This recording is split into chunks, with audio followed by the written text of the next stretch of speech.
लोहाघाट उप जिला चिकित्सालय में शनिवार को एक बुजुर्ग महिला की मौत के बाद अस्पताल की व्यवस्थाओं पर गंभीर सवाल खड़े हो गए। परिजनों ने आरोप लगाया कि बिजली आपूर्ति बाधित होने के बाद समय पर जनरेटर नहीं चलाया गया, जिससे ऑक्सीजन सप्लाई रुक गई और उपचाराधीन महिला की मौत हो गई। घटना के बाद अस्पताल परिसर में आक्रोश का माहौल बन गया। जानकारी के अनुसार सुईपऊ गांव निवासी 76 वर्षीय नंदा देवी पत्नी ईश्वरी दत्त का अस्पताल में उपचार चल रहा था। उनके पुत्र राजेश कुमार का आरोप है कि शनिवार सुबह करीब 10:30 बजे बिजली चली गई। उनकी मां ऑक्सीजन सपोर्ट पर थी, लेकिन बिजली गुल होने के बाद ऑक्सीजन आपूर्ति बाधित हो गई। उन्होंने बताया कि जनरेटर चालू कराने के लिए उन्होंने अस्पताल कर्मियों से गुहार लगाई, लेकिन उन्हें एक कर्मचारी से दूसरे कर्मचारी के पास भेजा जाता रहा। उनका आरोप है कि जनरेटर में तेल नहीं होने की बात कही गई और समय पर व्यवस्था नहीं होने से उनकी मां ने दम तोड़ दिया। परिजनों ने घटना की निष्पक्ष जांच कर दोषियों के खिलाफ कार्रवाई तथा अस्पताल की व्यवस्थाओं में सुधार की मांग की है। उनका कहना है कि यदि समय रहते जनरेटर चालू हो जाता तो संभवतः उनकी मां की जान बच सकती थी। घटना की सूचना मिलते ही लोहाघाट विधायक खुशहाल सिंह अधिकारी अस्पताल पहुंचे और परिजनों से मुलाकात कर जानकारी ली। विधायक ने आरोप लगाया कि एक ओर भाजपा मुख्यमंत्री के 5 वर्ष का कार्यकाल पूरा होने का जश्न मना रही है, वहीं दूसरी ओर अस्पतालों में बुनियादी सुविधाओं के अभाव में मरीजों की जान जा रही है।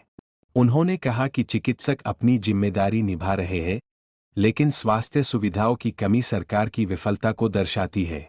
वहीं भाजपा प्रदेश मंत्री एवं दर्जा मंत्री सुभाष बगौली ने भी मामले को गंभीर बताते हुए लापरवाही की निष्पक्ष जांच कराने और दोषियों के विरुद्ध कार्रवाई की बात कही। उधर अस्पताल के मुख्य चिकित्सा अधीक्षक CMS डॉ. विराज राठी ने परिजनों के आरोपों से इनकार करते हुए कहा कि अस्पताल के जनरेटर में पर्याप्त डीजल उपलब्ध था। उन्होंने बताया कि मृतका पैरालिसिस सहित अन्य गंभीर बीमारियों से पीड़ित थी और करीब 20 दिन पहले भी अस्पताल में भर्ती रही थी। उनके अनुसार प्रथम दृष्टया वार्ड बॉय की लापरवाही सामने आई है, जिसकी जांच कर आवश्यक कार्रवाई की जाएगी। फिलहाल घटना की जांच और जिम्मेदारी तय किए जाने की मांग तेज हो गई है।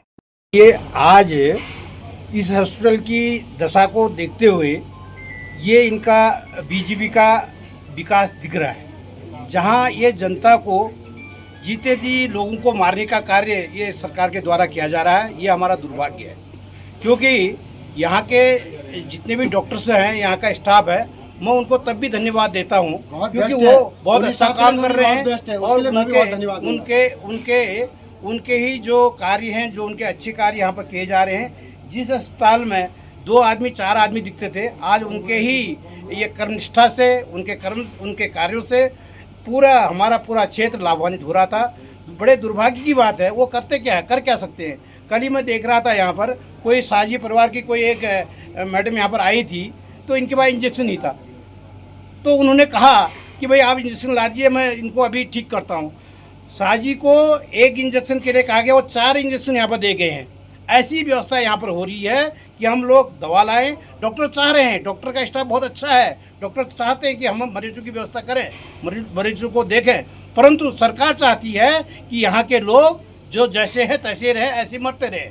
ये दुर्भाग्य की बात है। मैं तो बीजेपी के प्रत्येक कार्यकर्ताओं से एक निवेदन करना चाहूँगा, जो आप विकास कार्य की बातें करें वो तो बात की बात की, कम से कम हमारी जान तो बचा दो, हमारी जान तो बचा दो। आज जान बचाने के लिए 1 लीटर डीजल इनके पास नहीं है। बताइए, अगर इनका जनरेटर स्टार्ट हो जाता तो शायद आज ये दशा हमें देखने को नहीं मिलती।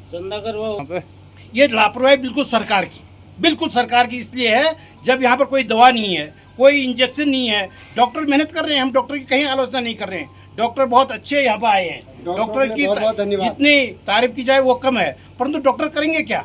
ऊपर से व्यवस्था ही इनकी नहीं है, सरकार को कोई मतलब ही हमसे नहीं है, जनता से मतलब ही नहीं है, तो डॉक्टर भी क्या कर सकते हैं। इसलिए इस सरकार को इस पद में रहने का, सरकार रहने का नैतिक अधिकार ही नहीं रह गया। जब वो सरेआम इस जनता को ऐसे मारने की कोशिश कर रही है, तो इनसे क्या आशा हमारी जनता कर सकती है। यही मैं कहना चाहूँगा कि सरकार चेते, सरकार जागे, कम से कम हमारी विकास कार्य छोड़ दिए, हमारी जान तो बचा दे। इस प्रकार से 1 लीटर डीजल में अगर उनके पास बिल्कुल पैसा नहीं है। इस समय अस्पताल में सभी जीवन रक्षक से लेकर नॉर्मल सारी दवाइयाँ हैं और दवाइयों की कोई कमी नहीं है। और जनरेटर में पूर्ण रूप से तेल था, उसको चलाने में कर्मचारी द्वारा गलती हुई है। जनरेटर बिल्कुल ठीक है और अभी अस्पताल में किसी भी मतलब ऐसी चीज़ की कमी नहीं है, सभी चीज़ संपूर्ण है। अभी मीडिया और दूसरी जगह से जैसे कि पता चला है, प्राथमिक दृष्टि में हमारे कर्मचारी की गलती लग रही है। हम उस कर्मचारी के खिलाफ एक्शन लेंगे और एक जांच करके जैसा भी जो भी सही होगा वो उस कर्मचारी के खिलाफ किया जाएगा। जैसे हमको सूचना मिली, हम लोग यहाँ पर आ रखे हैं, हमारे साथ में सीडीओ सर भी, एडीएम सर भी हैं। तो यहाँ देखा हम लोगों ने आकर के सब कुछ है। यहाँ डीजल जो इंजन है उसमें डीजल भी भरपूर है और फंक्शनल है। अभी स्टाफ ने बताया इसी पेशेंट के लिए रात को 8 बार ज़रूरत पड़ने पर लाइट जाने पर स्टार्ट किया गया और चला है और ऑक्सीजन पूरी मिली है। इसमें कोई कमी नहीं रही है, पूरा ट्रीटमेंट अच्छे से हुआ है। पूरी मैंने बीएसटी देखी है। केवल वार्ड बॉय की कमी निकल के आ रही है, वो थोड़ा सा मरीजों से बहुत बोलता आया पहले से, इससे बहुत ज़्यादा हार्ड वे में बोला है। उसको उन्होंने फैमिली वालों ने और परिवार वालों ने भी गलत कहा कि भाई डॉक्टर्स की कोई कमी नहीं है, सब कुछ बहुत अच्छे से हो रहा है। पिछले 10 दिन से पेशेंट एडमिट थी, बीच में चली गई, फिर आए यहाँ पर। डॉक्टर से दवाई की कोई कमी नहीं है, ऑक्सीजन की कोई कमी नहीं थी, केवल वार्ड बॉय की कमी निकल के आई है, जिसने थोड़ा देर की है और मरीज से गलत बोला कि तेल नहीं है इसमें और तेल लेके आई कर। जो चीज़ निकल के ऐसा कुछ नहीं मिला यहाँ पर, सब कुछ ठीक मिला है। आकर मैं कार्रवाई कर रहा हूँ आज की डेट में, इसको अभी से इसको हटा रहा हूँ यहाँ से। और इसके अलावा और भी जाँच करेंगे, किसी और कर्मचारी, किसी अधिकारी कर्मी निकल के आती है तो उसका भी संज्ञान लिया जाएगा। ठीक।